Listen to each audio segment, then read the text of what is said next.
Namaste, my name is Sanat Kumar. Welcome back to the Manana podcast. Manana is a Sanskrit word that means reflection or contemplation. In this podcast, I'll be sharing my deep, insightful reflections for you to contemplate and hence live a life of fulfillment.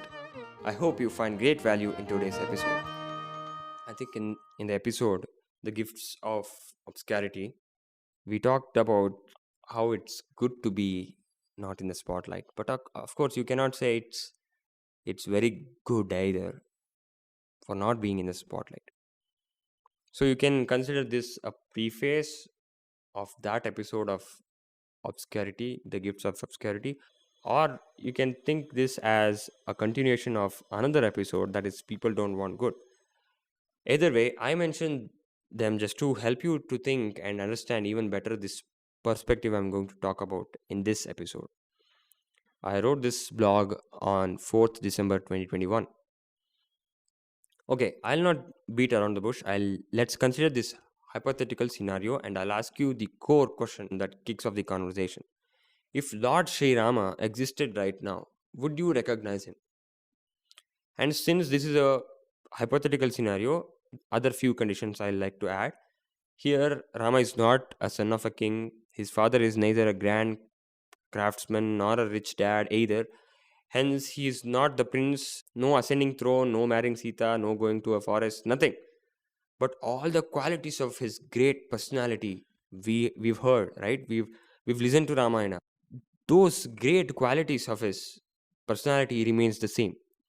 Would you still recognize him? Would you recognize his skills, wisdom, the purest and the finest personality human minds could ever imagine?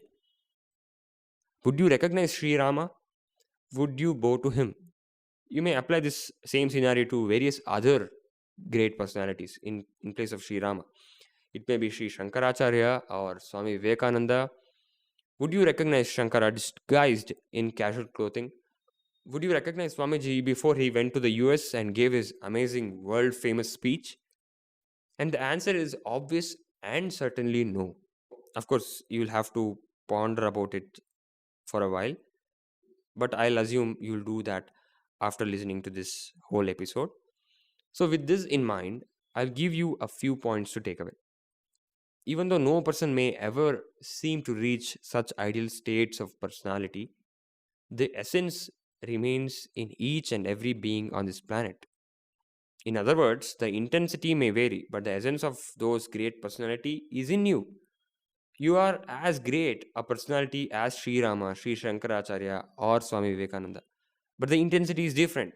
You have the same qualities, but the intensities are different.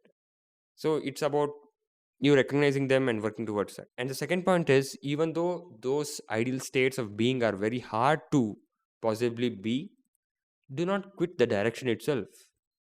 Right? I've posted on Instagram also many times.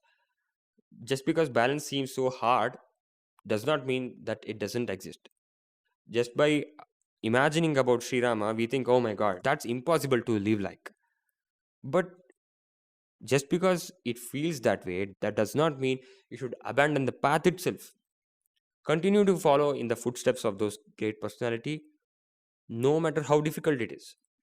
And the third point is, and if you're already heading in that direction and still you may not be recognized for what you are, so what should be your approach is that you should not work for the recognition. First, accept that people won't recognize you. Even if it were Sri Rama, probably they wouldn't recognize. Forget about external validation. Forget those rare fancy stories where a potential person is recognized by people, resulting in an explosion of growth in that person's life. Such a fantasy story. Work for you. Work towards that ideal balanced state, no matter what. You should not care about those things, right? When I say people won't recognize you, we have one more takeaway to look at. You and I are also part of people, right? So we have to share equal responsibility in recognizing people. Recognizing Sri Rama, Sri Shankaracharya, and or Swami Vivekananda in people. We have to see those qualities in people, and we should try to appreciate them when we find such qualities in people. I hope you received excellent value in today's episode. To know more, head over to sanatkumarnabi.com, and if you haven't already, check out my book The Flower of Fulfillment. Thank you for listening, and I wish you have a great day.